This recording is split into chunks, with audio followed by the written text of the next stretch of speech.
तर कसं काय मंडळी, स्वागत आहे तुमचं आजच्या एका नवीन व्हिडिओमध्ये. तर आपण आज बघणार आहोत हायड्रोकार्बन्स. ओके, मागच्या लेक्चरला आपण शिकलो होतो हायड्रोकार्बन्स काय असतं, बरोबर. त्याच्यानंतर आपण शिकलो होतो कोव्हॅलेंट कंपाऊंड काय असतं, मी तुम्हाला शिकवलं होतं. आज आपण शिकणार आहोत हायड्रोकार्बन्स. हायड्रोकार्बन्स शिकून घेण्या अगोदर आपण नेहमीचं दरवेळेसचं सगळ्यात आधी थोडंसं मोटिवेट होऊन जाऊ. आज तुम्हाला वापस एक स्टोरी घेऊन आलोय सांगायला. काय असतं माहिती का, एक माणूस असतो, ओके, तो झू मध्ये जातो फिरायला. झू मध्ये फिरायला गेल्यानंतर तो म्हणतो, तो एक मोठा असा हत्ती बघतो आणि हत्ती, एवढा मोठा हत्ती एका दोरीने, एकदम बारीक अशा दोरीने बांधलेला असतो. मग तो त्या हत्तीच्या ट्रेनर जवळ जातो, त्याला विचारतो की भाऊ, एवढा मोठा हत्ती आहे, तुम्ही याला एवढ्या एवढ्या बारीकशा दोरीने बांधून ठेवलेलं, मग हा पळून नाही जात का? आता लगेच तोडून गेली दोरी, काय त्याला तोडायला? असं केलं तर दोरी तुटल, हत्तीसाठी दोरी काय आहे? मग तो ट्रेनर उत्तर काय देतो बघ, तो म्हणतो, हा हत्ती जेव्हा लहान होता ना म्हणे, तेव्हा आम्ही याला ह्याच दोरीने बांधून ठेवायचो सेम. आणि जेव्हा तो लहान होता ना, तेव्हा तो लई प्रयत्न करायचा तोडायचा, पण त्याच्याकडनं तुटायचीच नाही म्हणे. आता तीच दोरी मोठ्या झाल्यावर बांधतोय म्हणे आम्ही, लहानपणापासून बांधत आलो, पण त्याला असं वाटतं की ती त्याच्याकडनं तुटणारच नाही, म्हणून तो प्रयत्नच करत नाही म्हणून तोडायचा. मग बघा, त्या हत्तीप्रमाणे आपणही, आपल्याकडनं एखादी गोष्ट जर आधी नाही झाली तर तिचा वापस प्रयत्न करायचा नाही, असं करायचं नाही. वापस ट्राय करून बघायची ती गोष्ट. एकदा नाही झालं ना, काही फरक नाही पडत. एकदा नाही झालं काहीच फरक नाही पडत. नाही झालं एकदा, करू परत, कारण प्रयत्न केल्याने माणूस नाही मरत. ओके, तर स्टार्ट करू आपण आजचं लेक्चर, हायड्रोकार्बन्स. हायड्रोकार्बन्स मध्ये आपल्याला बघायचं, मी तुम्हाला काल बोललो होतो, open chain hydrocarbons, close chain hydrocarbons. तुमच्या बुद्धीप्रमाणे फक्त तुम्हाला 9वीला बघायचं आहे open chain hydrocarbons. Open chain hydrocarbons मध्ये दोन प्रकार असतात. पहिलं असतं सॅच्युरेटेड हायड्रोकार्बन आणि दुसरं असतं अनसॅच्युरेटेड हायड्रोकार्बन्स. सॅच्युरेटेड मध्ये येतात अल्केन आणि अनसॅच्युरेटेड मध्ये येतं अल्किन आणि अल्काइन. आता तुम्ही म्हणशाल, भाऊ हे अल्केन, अल्किन, अल्काइन काय? इधर तो भी ऐकायला लगता है, बरोबर, कुठेतरी ऐकलेलं वाटतंय. मग काय विषय हा अल्केन, सॅच्युरेटेड, अनसॅच्युरेटेड, ते आपण बघू आज व्हाईट बोर्डवर. ओके, चला तर मग सगळ्यांना माहिती आपल्याला काय बघायचं आहे, हायड्रोकार्बन. मी तुम्हाला सांगितलं व्हॉट इज हायड्रोकार्बन. हायड्रोकार्बन काय असतं बघा, व्हॉट इज हायड्रोकार्बन.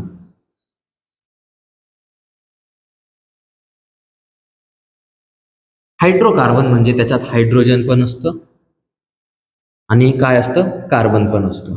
कोण कोण असतं? हायड्रोजन आणि कार्बन, त्यालाच आपण बोलतो हायड्रोकार्बन. ओके, मग आता मी तुम्हाला काल एक हायड्रोकार्बनचं स्ट्रक्चर काढून दाखवलं होतं बघा, CH4 आपण बोलतो त्याला, CH4.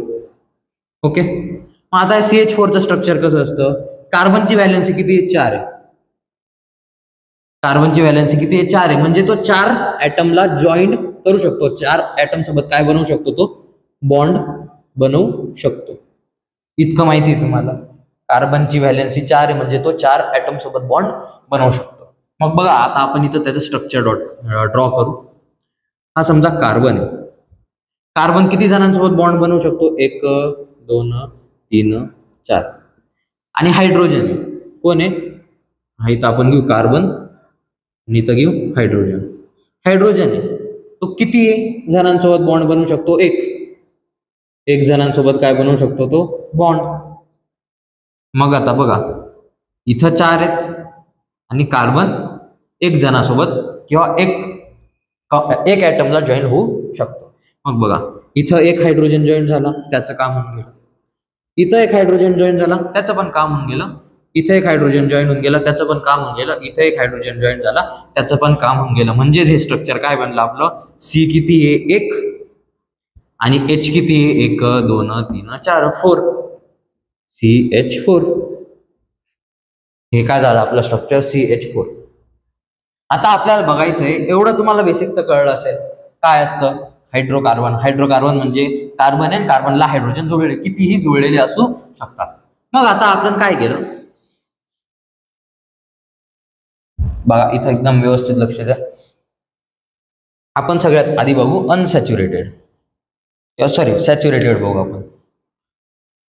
प्रकार असतात ना हायड्रोकार्बनचे, सॅच्युरेटेड बघू. सॅच्युरेटेड हायड्रोकार्बन त्याला आपण काय बोलतो, अल्केन. काय बोलतो आपण त्याला, अल्केन. ALKANE, अल्केन असं लिहितात ते. ओके, आता हे काय विषय आहे, अल्केन काय विषय बघा.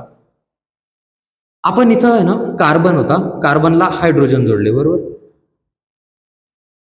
किती जोडले, 4. पण कार्बन म्हणे भाऊ मला अजून एक कार्बन पाहिजे, मला त्याच्यासोबत जॉईन व्हायचंय.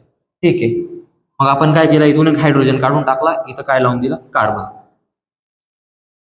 बघा आता कार्बन किती जणांसोबत जॉईन झाला, 1 2 3 आणि 4 झाला कंप्लीट.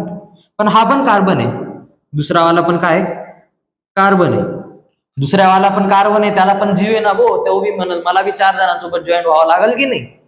मग तो बी म्हणे मी पण 4 जणांसोबत जॉईन होतो. बघा मग त्यांनी काय केलं, त्यांनी पण इकडं घेतला हायड्रोजन, इकडे घेतला हायड्रोजन, इकडे घेतला हायड्रोजन. आता तुम्ही म्हणशाल 3 जागेवर हायड्रोजन घेतला, 1 जागेवर इथं कावर नाही घेतला.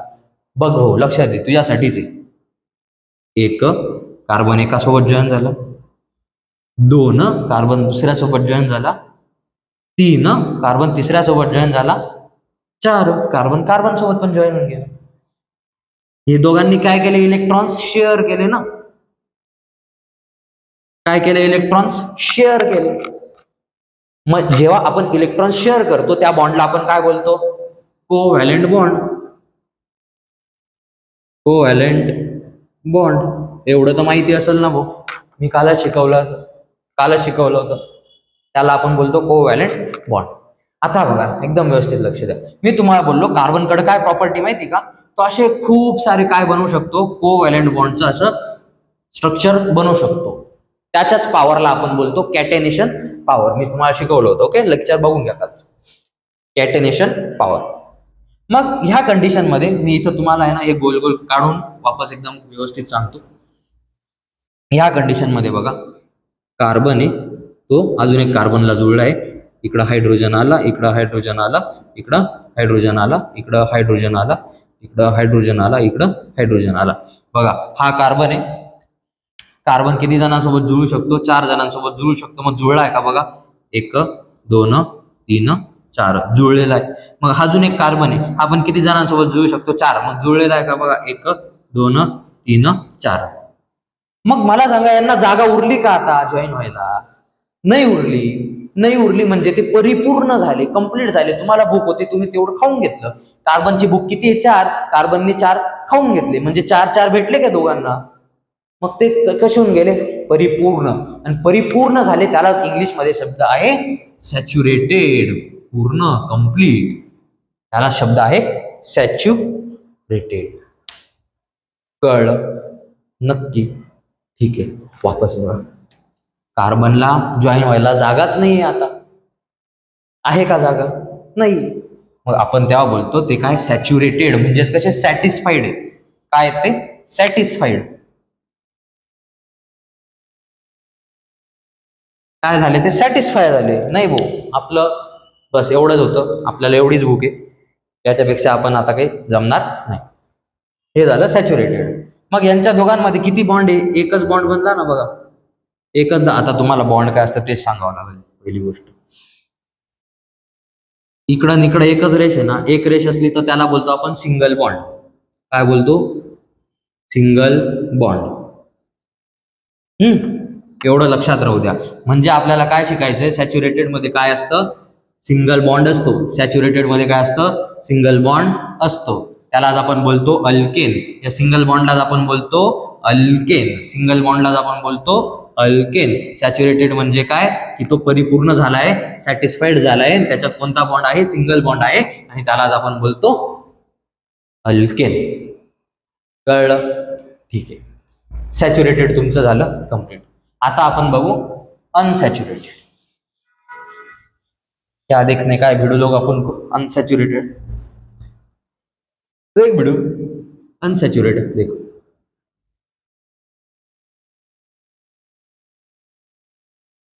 अनसॅच्युरेटेड. मी इथं काढला कार्बन, ओके, आणि इथं पण आधी एक कार्बन काढला. ठीक आहे, चला एक काढू आपण. एक कार्बन, आणि त्याला एक कार्बनला किती हायड्रोजन जोडू शकतात? 4. 1 2 3 4. ओके, पण मला हायड्रोजनच्या जागेवर काय टाकायचं आहे? कार्बन टाकायचा आहे, दुसरा कार्बन टाकायचा आहे. मग मी काय केला? दुसरा कार्बन टाकून दिला, बरोबर. मग हा दुसरा कार्बन काय म्हणे? तू जसे 4 जोडू शकतो तसे मी पण 4 जोडू शकतो. त्याने पण 1 2 3 आणि याच्यासोबत कार्बन सोबत 4 झाला का? 4 4. पण अनसॅच्युरेटेड मध्ये काय होतं माहिती का? अनसॅच्युरेटेड मध्ये, सॅच्युरेटेड मध्ये आपण काय पाहिलं? Single bond. अनसॅच्युरेटेड मध्ये काय होतं बघा? कार्बन म्हणतो भो मला हायड्रोजन काही पाहिजे नाही, इथून हायड्रोजन काढून टाकला. बघा, हायड्रोजन काढून टाकला. मग याची पण एक जागा रिकामी राहिली आणि याची पण एक जागा रिकामी राहिली की नाही रिकामी? मग काय करेल भाऊ? हे पाय, तू माझा भाऊ आहे, म्हणजे कार्बन आहे, कार्बनचे कार्बन दोघं भाऊ आहे. याची पण एक जागा रिकामी आहे कारण इथून हायड्रोजन काढून टाकला, याची पण एक जागा रिकामी आहे, हायड्रोजन काढून टाकला. मग काढल्यानंतर हे जे इथं चेन असते का, ही यांनी काय करून घेतलं? एकमेकांना शेअर करून दिलं. यांनी काय करून दिलं? अजून एक बॉन्ड बनवला. आधी एकच रेष होती ना, दुसरी रेष केली. म्हणजे आपण आधी सिंगल बॉन्ड होता ना, सिंगल बॉन्ड होता केव्हा? जेव्हा हे स्ट्रक्चर कसं होतं माहिती का? तेव्हा हे स्ट्रक्चर जेव्हा सॅच्युरेटेड होतं, तेव्हा सिंगल बॉन्ड होता. पण आता हे स्ट्रक्चर काय होऊन गेलंय? आपण एक हायड्रोजन काढून टाकला, मग त्यांनी एकमेकांनाच काय बनवून घेतलं? अजून एक बॉन्ड बनवून घेतला, डबल बॉन्ड बनवून घेतला. डबल बॉन्ड बनवून घेतला आणि त्यालाच आपण बोलतो अनसॅच्युरेटेड. अनसॅच्युरेटेड म्हणजे त्याच्यात अजून पण एक जागा आहे ना, अजून पण एक जागा आहे की येऊ शकतो कोणीतरी. पूर्णपणे सॅटिस्फाईड झाले का? नाही, एक जागा रिकामी आहे, एक जण येऊ शकतो. मग आपण अशा वेळेस बोलतो अनसॅच्युरेटेड. ओके, हे झालं डबल बॉन्ड. आता अनसॅच्युरेटेड मध्ये आपण काय पाहिलं होतं? आधी सिंगल बॉन्ड मध्ये, सॅच्युरेटेड मध्ये आपण सिंगल बॉन्डलाच काय बोलतो? अल्केन बोलतो. Alkane, ALKANE, alkane. आणि अनसॅच्युरेटेड मध्ये आपण पाहिलं अल्किन, ENE आणि अल्काइन. फक्त काय फरक आहे माहिती का? ENE, ANE, ENE आणि YNE. जेव्हा सिंगल बॉन्ड असतो तेव्हा आपण लावतो ANE म्हणजे अल्केन, जेव्हा डबल बॉन्ड असतो तेव्हा आपण लावतो ENE म्हणजे अल्किन. आणि जेव्हा सेम ट्रिपल बॉन्ड असेल, काय असेल? Triple bond. मग आता इथं ट्रिपल बॉन्ड बनवायचा आहे तर कसा बनवायचा? अजून एक हायड्रोजन काढायचा, अजून एक हायड्रोजन काढायचा. मग हे इथून सरकून कुठे येऊन जाईल? अजून एक इथे येऊन जाईल. हा काय होऊन गेला? Triple bond. आणि ट्रिपल बॉन्डलाच आपण बोलतो अल्काइन. काय लावला? फक्त YNE आपण लावला. हे होतं तुमचं हायड्रोकार्बनचं सॅच्युरेटेड अँड अनसॅच्युरेटेड. मी आता एकदम क्विक रिवाइज करून सांगतो की आपण एवढ्या वेळ काय काय बडबड केली आहे. सगळ्यात आधी आपण पहिला हायड्रोकार्बन. हायड्रोकार्बन मध्ये आपण शिकलो, काय शिकलो? सॅच्युरेटेड. आणि दुसरं शिकलो अनसॅच्युरेटेड. सॅच्युरेटेड आणि अनसॅच्युरेटेड. आता सॅच्युरेटेड मध्ये आपण काय शिकलो? काय काय त्याच्यात? अल्किन, अल्केन आहे. काय? अल्केन. अल्केन फक्त ANE लागतो बरं का, ANE चा बदल आहे. अल्क बरोबर आहे, फक्त ANE चा बदल आहे. अल्केन. आणि अल्केनलाच आपण काय बोलतो रे? Single bond. अल्केनला आपण काय बोलतो? Single bond. सिंगल बॉन्ड, कळलं? आणि अनसॅच्युरेटेड मध्ये आपण काय काय पाहिलं? Alkene, ENE, alkene. फक्त कशाचा फरक आहे? ENE चा फरक आहे, बरोबर. आणि ENE लाच आपण काय बोलतो? अल्किनलाच आपण काय बोलतो? Double bond. बरोबर. त्याच्यानंतर अजून काय येतं, अल्काईन. काय येतं, अल्काईन. फक्त कशाचा फरक आहे, YNE. YNE फरक असल्यामुळं हे काय होतं सिंगल, हे काय होतं डबल, आणि इथं अल्काईन आहे म्हणून आपण याला बोलू triple bond. Triple bond. Okay. मग आता हे बॉन्ड कसे दाखवायचे, तर अल्केन आहे, अल्केनचा सिंगल बॉन्ड आहे म्हणजे कसं, असं आणि असं. मी दाखवतो व्यवस्थित, असं आणि असं सिंगल बॉन्ड आहे. बरोबर. बाकीचे दाखवले नाही तरी, हायड्रोजन नाही दाखवले तरी चालेल. डबल बॉन्ड आहे, डबल बॉन्ड कसं असतं, डबल बॉन्ड. ट्रिपल बॉन्ड कसं असेल, ट्रिपल बॉन्ड. आय होप तुम्हाला कळलं असेल. ओके. तर एवढं तुम्ही लिहून घ्या, नोट्स काढून घ्या. आणि आता पुढचा टॉपिक आपण बघू. हे अल्केन, अल्किन, अल्काईनला काहीतरी फॉर्म्युलेज दिलेले आहेत, ते फॉर्म्युलेज आपल्याला आता स्क्रीनवर बघायचे आहेत. आता आपण जाऊ स्क्रीनवर. ठीक आहे. आय होप तुम्हाला व्हाईट बोर्डवरचं समजलं असेल. आता आपण स्क्रीनवर बघू आपण काय बडबड केली. आपण शिकलो हायड्रोकार्बन्स. हायड्रोकार्बन्स मध्ये आपण शिकलो open chain hydrocarbons. Open chain hydrocarbons मध्ये आपण शिकलो saturated hydrocarbons and unsaturated hydrocarbons. आता सॅच्युरेटेड मध्ये काय असतं, फक्त अल्केन असतं, आणि अनसॅच्युरेटेड मध्ये काय असतं, अल्किन आणि अल्काईन. अल्केन म्हणजे सिंगल बॉन्ड असतो कार्बन आणि कार्बन मध्ये, आणि अल्किन मध्ये कार्बन आणि कार्बन मध्ये डबल बॉन्ड असतो, आणि अल्काईन मध्ये कार्बन आणि कार्बन मध्ये ट्रिपल बॉन्ड असतो. आपण इथपर्यंत शिकलो. आता याचा काय फॉर्म्युलेज आहे, फॉर्म्युलेज आहे ते लक्षात ठेवायचे. ज्यावेळेस अल्केन येतो, हे तुम्हाला पुढच्या स्टँडर्डला आहे, 9thला नाही, तुम्ही 9thलाच आहे. ओके. 10thला आहे तुम्हाला एकदम डिटेल मध्ये. पण आता तुम्ही लक्षात राहू द्या, जेव्हा अल्केन येतो तेव्हा आपल्याला वापरायचा आहे CnH2n+2. जेव्हा अल्किन येतो म्हणजे डबल बॉन्ड येतो तेव्हा आपल्याला वापरायचा आहे CnH2n. आणि जेव्हा ट्रिपल बॉन्ड येतो तेव्हा आपल्याला वापरायचा आहे CnH2n-2. आता बघा, ते तुम्ही युट्यूबला व्हिडिओ बघितला असेल, के 2 के 2 लगेच के 2 -2. बघा कसं आहे, के 2 बरोबर, लगेच के 2 आणि लगेच के 2 -2. नाही समजलं टेन्शन नाही भाई, तुमचा भाऊ आहे, तुम्हाला व्हिडिओ बी दाखवून देईल, आपल्याला काही टेन्शन नाही. आपण कॉपीराईटला नाही घाबरत. कुठे गेला व्हिडिओ,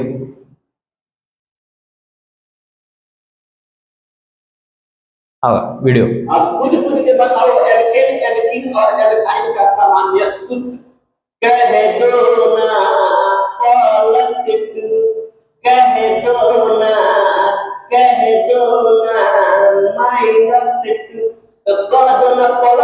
देखिए ना,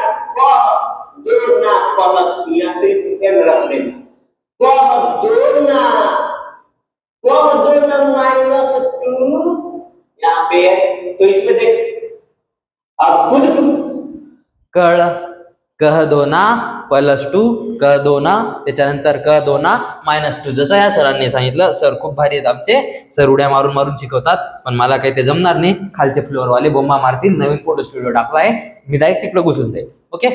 मग आपण बघू काय सांगितलं त्यांनी. कह 2 असं येतंय, मला पण येतंय कंट्रोल करायचं. सिंगल बॉन्ड असेल तेव्हा CnH2n+2 कह CH कह 2 लगेच कह 2 लगेच अल्काईनला काय येईल, कह 2 -2. आता आपण बघू याच्या पुढचं, एकदम इझी होतं, लक्षात ठेवायचं. अल्केन जेव्हा असेल म्हणजे सिंगल बॉन्ड जेव्हा असेल तेव्हा आपण वापरू CnH2n+2. जेव्हा डबल बॉन्ड असेल तेव्हा आपण वापरू CnH2n, आणि जेव्हा ट्रिपल बॉन्ड असेल तेव्हा आपण वापरू CnH2n-2. एकदम इझी आहे, तुम्हाला याचा वापर अजून नाहीये, पुढे आहे. आतापर्यंत फक्त लक्षात ठेवायचं, नसेल लक्षात ठेवायचं तरी चालेल. आपल्याला 10वीला पण शिकायचंय, 11वीला पण शिकायचंय, 12वीला पण शिकायचंय. ओके. हे जर तुम्ही पुढं याच्यातच सायन्सच घ्यायचंय तर तुम्हाला हे शिकावं लागणार आहे. ओके. ज्यांना आर्ट्स घ्यायचंय त्यांनी व्हिडिओ स्किप करून दिला तरी चालेल, पळून जातात. ठीक आहे. आता आपण बघू आपला पुढचा टॉपिक,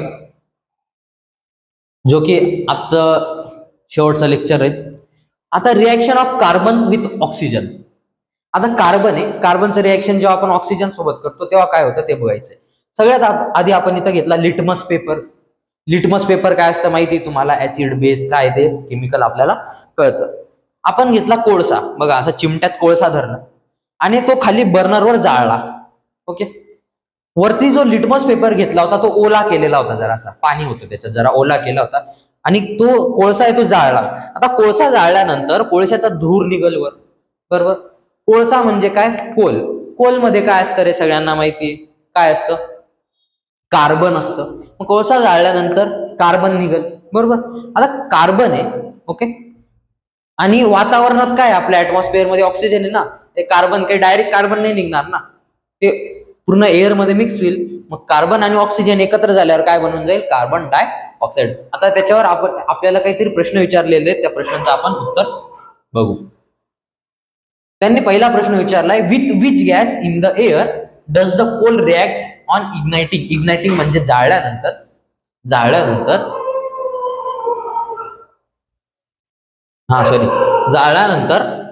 जो कोल आहे तो कोणत्या गॅस सोबत रिॲक्ट होईल, जाळतोय. कुठं जाळतोय, बंद कमऱ्यात जाळत, म्हणजे बंद कोणत्या याच्यात जाळतोय का आपण, नाही ओपन मध्ये जाळतोय ना, रूम मध्ये जाळतोय, हवा प्रेझेंट असेल, हवेत काय असतं, ऑक्सिजन. मग कार्बन मधलं कार्बन आणि हवेतलं ऑक्सिजन, जेव्हा कार्बन आणि ऑक्सिजन एकत्र होतं तेव्हा आपल्याला बनतो CO2. पण इथं काय सांगितलंय, कोणत्या गॅस सोबत रिॲक्ट होईल, ऑक्सिजन सोबतच रिॲक्ट होणार आहे. आणि ऑक्सिजन आणि कार्बन जेव्हा एकत्र होतं तेव्हा आपल्याला बनतो कार्बन डायऑक्साईड. मग आता what changes takes place in the litmus paper. Litmus paper मध्ये काय चेंज आला, लिटमस पेपर ब्ल्यू होता तो कसा होऊन गेला, रेड. आता काबर झाला, ब्ल्यू लिटमस पेपर रेड काबर झाला ते आपल्याला बघायचंय. काय झालं माहिती का, आधी कार्बन होता कोळशातला आणि वातावरणातलं ऑक्सिजन होतं CO2. C+O2 काय झालं, CO2 म्हणजे कार्बन डायऑक्साईड, बरोबर. कार्बन डायऑक्साईड आहे बघा. आधी कोळशातनं कार्बन निघाला, ऑक्सिजन मिक्स झाला, कार्बन डायऑक्साईड तयार झाला. आणि ब्ल्यू लिटमस पेपर मध्ये मी काय बोललो, मॉइस्ट होता म्हणजे ओला होता. मॉइस्ट होता म्हणजे काय होता, ओला. ओला म्हणजे पाणी. पाणीचा फॉर्म्युला काय, H2O. बघा, कार्बन डायऑक्साईड, बरोबर. आणि त्याच्यात काय होतं, लिटमस पेपर मध्ये पाणी. मग कार्बन डायऑक्साईड आणि पाणी जेव्हा मिक्स होतं तेव्हा काय होऊन जातं, कार्बोनिक ऍसिड तयार होऊन जातं आणि ऍसिड मुळे ब्ल्यू लिटमस पेपर रेड होऊन जातो. एकदम सिंपल आहे. This carbonic acid H2CO3 turns moist blue litmus paper into red. Blue litmus paper कशात टर्न होऊन जातो, रेड. का, कारण तो मॉइस्ट असतो. मॉइस्ट असतो म्हणजे त्याच्यात काय असतो, H2O म्हणजे काय असतं, हायड्रोजन, सॉरी वॉटर. ओके, त्याच्यानंतर आता पुढे बघू. वापस इथं तेच दिलेलं आहे. इथं दिली एक स्ट्रॉ घ्या, एक लाईम वॉटर घ्या. आता what is lime water. Lime म्हणजे काय, लाईम म्हणजे तुम्ही जे घरच्यांना लावतात काय, चुना. लाईम असतं, लाईम वॉटर म्हणजे चुन्याचं पाणी. ओके, पाणी घ्या, त्याच्यात चुना टाका आणि स्ट्रॉ घ्या. स्ट्रॉनी फूक मारायची, फूक मारा. फूक मारल्यानंतर काय दिसेल माहिती का, blow for some time into the lime water through the straw and observe the lime water. आपण फूक मारली. त्याच्यानंतर काय होणार आहे, त्याच्यानंतर होणार असे, what did you see, lime water turns milky. जे वॉटर होतं ते कसं होऊन गेलं, गढूळ, मिल्की होऊन गेलं, असं दुधासारखं होऊन गेलं. आपण हलवलं होतं का, मिक्स केलं होतं का तो चुना, नाही, फक्त त्याच्यात टाकून दिला होता. आणि आपण त्याच्यात जेव्हा फूक मारली तेव्हा ते कसं होऊन गेलं, मिल्की. आता ते मिल्की का झालं, what might be the reason behind the change. तो चेंज का झाला त्याच्यात, तर बघा, द कार्बन डायऑक्साईड. आपण फूक मारली तर आपण ऑक्सिजन मारणार आहे का रे, नाही, श्वास घेऊन कार्बन डायऑक्साईड मारणार आहे, बरोबर. म्हणजेच काय, carbon dioxide. The carbon dioxide gas from the air reacts with the lime water. Carbon dioxide आपला फूक मारल्याचा कशात गेला, त्या लाईम वॉटर मध्ये गेला, त्यांचं रिॲक्शन झालं. लाईम वॉटर म्हणजे त्यालाच आपण काय बोलतो, calcium hydroxide. To form white precipitate to calcium carbonate. बघा, CO2 फूक मारली, CO2 तर आपल्या एअर मधलं CO2 कशात गेलं, लाईम वॉटर मध्ये, त्यालाच आपण बोलतो कॅल्शियम हायड्रॉक्साईड. आणि त्याने काय तयार करून दिलं, रिॲक्शन करून कॅल्शियम कार्बोनेट हे तयार करून दिलं आणि त्याच्यामुळे ते पाणी काय होऊन गेलं, व्हाईट होऊन गेलं किंवा मिल्की होऊन गेलं. हे आपल्याला याच्यावरनं कळलं. आता आपल्याला बघायचंय कार्बन डायऑक्साईड. कार्बन डायऑक्साईड काय आहे, त्याचा मॉलिक्युलर फॉर्म्युला सगळ्यांना माहिती, CO2, molecular mass 44, melting point काय -56.6 डिग्री सेल्सिअस. तो कसा आहे कलर मध्ये, आता बघा, कार्बन डायऑक्साईड आपण पाहतो का, तो पाहतो कार्बन डायऑक्साईड चाललाय लाल कलरचा, असं म्हणतो का? तो बा अरे वास येतोय, ओडरलेस, त्याचा वास लय भारी कार्बन डायऑक्साईडचा, असं म्हणतो का आपण? नाही म्हणत. मग याच्यावरनं काय कळतं आपल्याला? कार्बन डायऑक्साईडला कलर पण नाहीये, दिसतो का कार्बन डायऑक्साईड? नाही दिसत. आणि ओडरलेस म्हणजे त्याला वास पण नाहीये, स्मेल पण नाहीये. ऑकरन्स, आता कार्बन डायऑक्साईड कुठे भेटतो? Carbon dioxide occurs in the air in the free state, आपल्या एअर मध्ये पण भेटतो. किती टक्के? 0.03% आहे. Exhaled air contains about 4% of carbon dioxide. जेव्हा आपण एक्झेल करतो, आता हे नका विचारू की एक्झेल काय असतं, ओके? एक्झेल काय असतं हे विचारू नका, ठीक आहे? नाही माहिती, मी सांगतो. इनहेल म्हणजे श्वास घेणे आणि एक्झेल म्हणजे श्वास बाहेर टाकणे, ओके? जेव्हा आपण श्वास बाहेर टाकतो ना, तर आपल्या बाहेरच्या श्वासात किती पर्सेंट पर्यंत कार्बन डायऑक्साईड प्रेझेंट असतं? 4% पर्यंत. त्याच्यानंतर carbon dioxide is present as salt in chalk and शादाब, टाइल्स, मार्बल, लाईमस्टोन. कशात कशात प्रेझेंट असतं कार्बन डायऑक्साईड? टाइल्स मध्ये, शादाब मध्ये, ओके? आणि आपण जे चॉक वापरतो ना, तुमच्या शाळेत चॉक वापरत असतील तर त्याच्यात पण काय मिक्स करतो आपण? कार्बन डायऑक्साईड मिक्स करतो. त्याच्यानंतर carbon dioxide is given out in the combustion of wood and the fossil fuel coal. जेव्हा कार्बन डायऑक्साईड असतो ना, तो काय, जेव्हा आपण एखादी गोष्ट जाळतो तर त्याच्या बाहेर काय निघतो? कार्बन डायऑक्साईड निघतो. आता आपण पुढे बघू some more chemical properties of carbon dioxide. आपल्याला काही अजून मोर केमिकल प्रॉपर्टीज बघायच्या आहे कार्बन डायऑक्साईडच्या. Sodium carbonate is form when carbon dioxide is passed through an aqueous solution. इकडे नका लक्ष देऊ, एकदम व्यवस्थित. सोडियम कार्बोनेट फॉर्म होतं केव्हा? When carbon dioxide is passed through an aqueous solution of sodium hydroxide. आपण काय घेतलं? सोडियम हायड्रॉक्साईड घेतलं, ओके? सोडियम हायड्रॉक्साईड म्हणजे काय? 2NaOH. सोडियम हायड्रॉक्साईड घेतलं, त्याच्यात आपण काय टाकलं? कार्बन डायऑक्साईड मिक्स केलं, आपल्याला काय भेटून जाईल? सोडियम कार्बोनेट भेटून जाईल.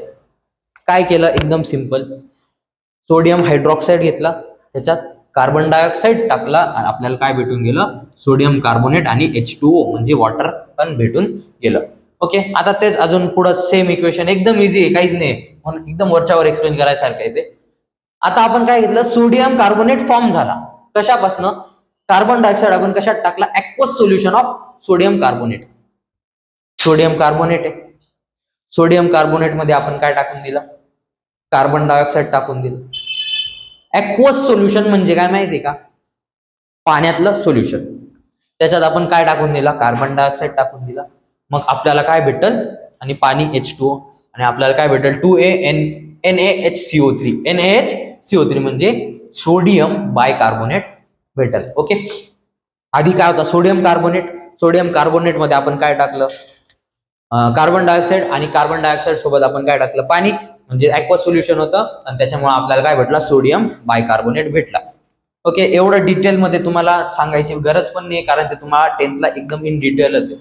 पूर्ण एक चॅप्टर आहे, एकदम मोठं चॅप्टर आहे, जे कमीत कमी 8 ते 10 दिवस संपत नाही इतकं. जर व्यवस्थित शिकवणारा असेल तर तो जास्त दिवस लावेल, आणि वरच्यावर शिकवणारा असेल तर तो 2-3 दिवसात ते चॅप्टर वाचून समजून देईल. आता हे पण चॅप्टर बघा, तुमच्या शाळेत हे मोजून 3-4 दिवसात शिकवलं असेल, पण मी ऍटलिस्ट त्याचे 5 लेक्चर चालू आहे, मला तरी वाटतंय 5 लेक्चर शिकवले, अर्धा तासाचे किंवा जास्त पण असतील, पण बघा किती टाइम लागलाय.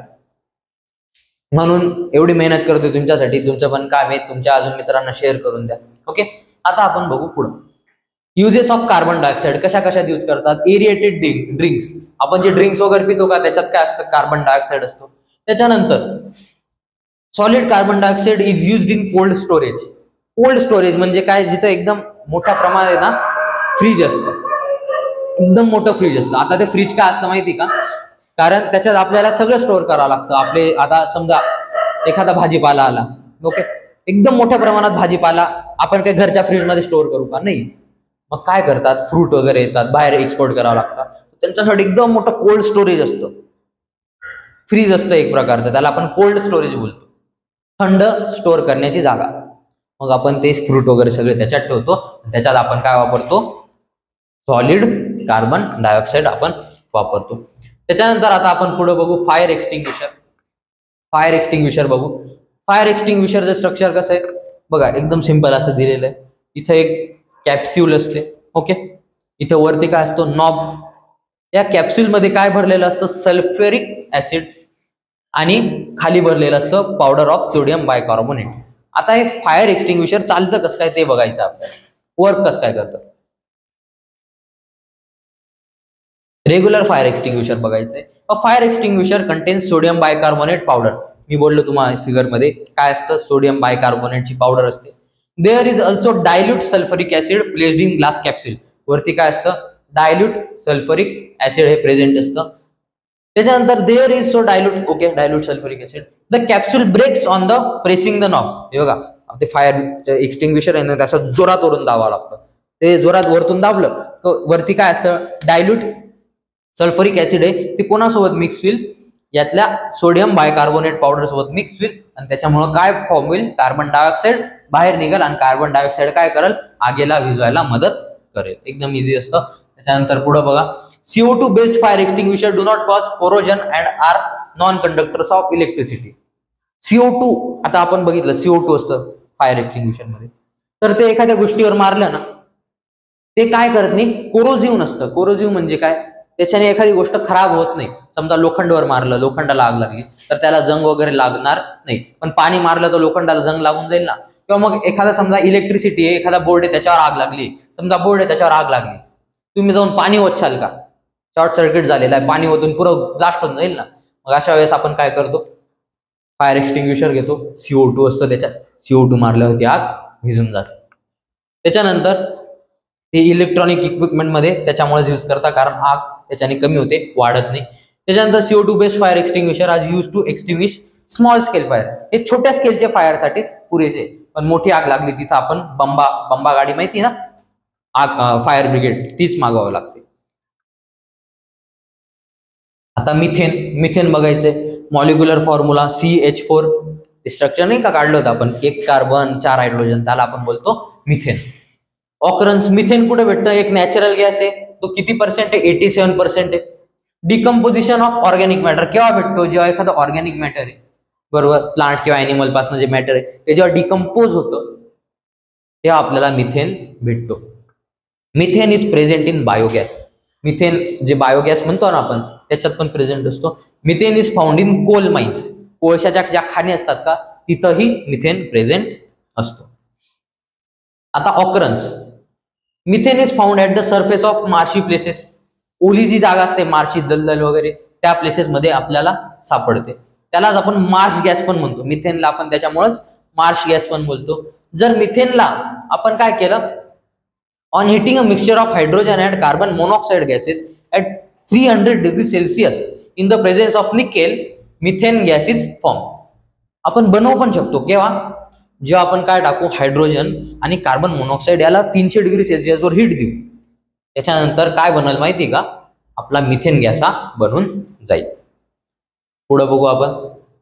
फिजिकल प्रॉपर्टीज काय, melting point of methane -182.5 degree Celsius हा मेल्टिंग पॉईंट आहे. बॉइलिंग पॉईंट काय, -161.5 degree Celsius. It is colourless gas, त्याला कलर राहत नाही, सेम ॲज कार्बन डायऑक्साईड, त्याला पण कलर राहत नाही. The density of liquid methane is less than that of water. वॉटरपेक्षा याची डेन्सिटी कमी असते. आणि methane is highly inflammable. Inflammable म्हणजे काय, ते चुकून इन्फ्लेमेबल झाले, फ्लेमेबल पाहिजे म्हणजे आग लगेच लागते methane. It burns by reacting with oxygen to give a bluish flame. तुम्ही गॅस लावतात बघा, गॅस LPG, तो निळी फ्लेम येत असत, निळ्या कलरचं. बघा तुम्ही जेव्हा आग लावतो, आपण आग लावल्यावर येलो कलरचा धुवा, येलो कलर दिसतो आपल्याला, पण तेच आपण गॅस लावतो त्याच्यानंतर आपल्याला ब्ल्यू दिसतं का, तर त्याच्यात आहे ना मिथेन असते. मिथेन जेव्हा ऑक्सिजन सोबत रिॲक्ट होतो तेव्हा त्याचा कलर ब्ल्यू होऊन जातो. Okay, in this reaction 213 calories of heat is given out. हे कॅलरीज, हे मोल काय तुम्हाला पुढे शिकवायचंय. मिथेन बर्न्स कम्प्लिटली, तो पूर्णपणे जळून जातो, काहीच उरत नाही. मिथेनच्या केमिकल प्रॉपर्टीज बघायच्या आहेत. आपण काय करतो, methane and chlorine gas react with each other at the temperature of 250 degree Celsius to 400 degree Celsius in presence of ultraviolet light and the form mainly methyl chloride and hydrogen chloride. Methane आणि chlorine, methane आणि chlorine याला आपण काय करतो, जेव्हा 250 degree ते 400 degree सेल्सिअसवर heat करतो, त्याच्यानंतर आपल्याला काय भेटेल, CHCl3 म्हणजे काय भेटेल, methyl chloride and hydrogen chloride. हा काय भेटेल, मिथाइल क्लोराइड आणि आपल्याला भेटेल हायड्रोजन क्लोराइड. किंवा जेव्हा आपण मिथेनला आणि क्लोरीनला एकत्र करू किती डिग्री सेल्सिअसवर, 250 डिग्री किंवा 400 डिग्री सेल्सिअस. जर फास्ट वाटत असेल व्हिडिओ तर स्लो करून बघा. ओके, आता मिथेनचे युजेस पाहिजे. Methane is the form of natural gas is use in industries such as fabric mills, paper mills, food. Gas येतो तो फ्यूल म्हणून पण आपण वापरू आणि काही फॅक्टरीज वगैरे मध्ये पण वापरू. Being the smallest hydrocarbon, proportion of CO2 is released in combustion of methane is small and therefore it is used as domestic fuel. तर आपण डोमेस्टिक फ्यूल म्हणून पण वापरतो. Methane is used for production of organic compound such as ethanol, methyl chloride, methylene chloride and acetylide. हे आपण organic काय थे organic compound बनवण्यासाठी आपण मिथेनचा वापर करतो. एकदम फास्ट समजवतोय कारण लेक्चर फार मला अजून एक लेक्चर नाही पाहिजे, हे चॅप्टर संपवायचंय. आता बायोगॅस प्लांट तुमच्या चॅप्टरचं लास्ट टॉपिक. बायोगॅस प्लांट कसा असतो त्याच्याऐवजी मी समजवतो. शेतकरी जे असतात ना त्यांच्याकडे कावडंग असतं म्हणजे गोबर असतं गाईचं, बरोबर. आता ते कुठं टाकतील, तर त्याच्या अपेक्षा आहे ना ते काय करतात माहिती का, कमी जण करतात.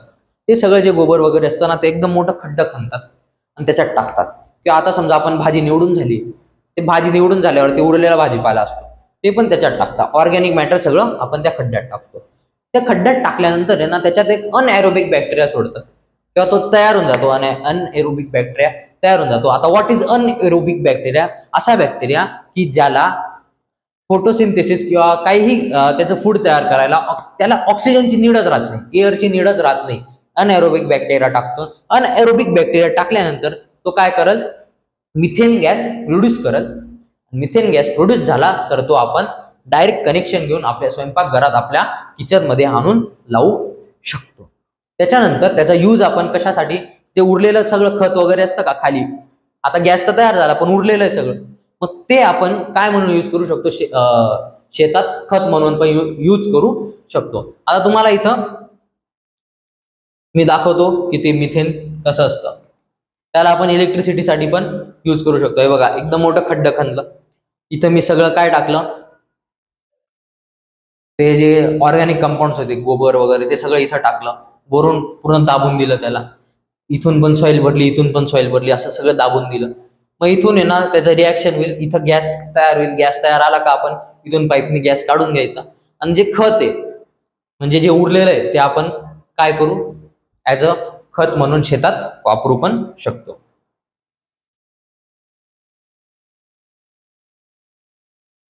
कोणतंही अनएरोबिक प्रोसेस आहे त्याला कोणत्याही प्रकारची एअर लागत नाही. It takes place in 2 stages. 2 stages असतात, त्या लास्ट स्टेजेस बघायचे आपल्याला. The microbes act on the biodegradable complex organic compound and produce organic acid. मी बोललो अनएरोबिक काय असतो बॅक्टेरिया, ते ऍक्ट होता आणि आपल्याला एक ऍसिड तयार करतो. ओके, ऑर्गॅनिक ऍसिड तयार करून देतात. आणि दुसरी स्टेज काय, methane gas production. The methanogenic bacteria, methanogenic bacteria असतो तो ऑर्गॅनिक ऍसिडवर ऍक्ट करतो आणि काय बनवून देतो आपल्याला, मिथेन गॅस. आधी काय ऑर्गॅनिझम्स काय बनवून देतात, ऑर्गॅनिक ऍसिड. ऑर्गॅनिक ऍसिडवर वापस मिथेनोजेनिक बॅक्टेरिया ऍक्ट करतो आणि आपल्याला मिथेन हा भेटून जातो. बघा ऍसिडिक ऍसिडवर काय, ऍसिडिक ऍसिड पासून आपल्याला काय भेटला, CH4 आणि कार्बन डाय ऑक्साईड. अशा प्रकारे आपलं हे चॅप्टर संपलंय. 5 लेक्चर मध्ये संपलंय. आय होप तुम्हाला सगळे लेक्चर्स कळले असतील. आजचं लेक्चर जरा फास्ट झालंय कारण मला पूर्ण संपवायचं होतं. ओके, आणि लेक्चर जास्त मोठं पण असू शकतं, त्याच्यामुळं एवढी मेहनत केली. तुम्ही पण थोडेसे कष्ट घ्या आणि ते ग्रुपला टाकून द्या, तुमच्या शाळेच्या ग्रुपला टाकून द्या, तुमच्या शाळेतल्या सायन्सच्या सरांना टाकून द्या की सर सायन्स असं शिकवलं जातं. ओके, तोपर्यंत वापस पुन्हा आता पुढचं चॅप्टर घेऊन येईल मी, इंट्रोडक्शन टू बायोटेक्नॉलॉजी मध्ये भेटू. तोपर्यंत जय शिवराय अँड जय सियाराम.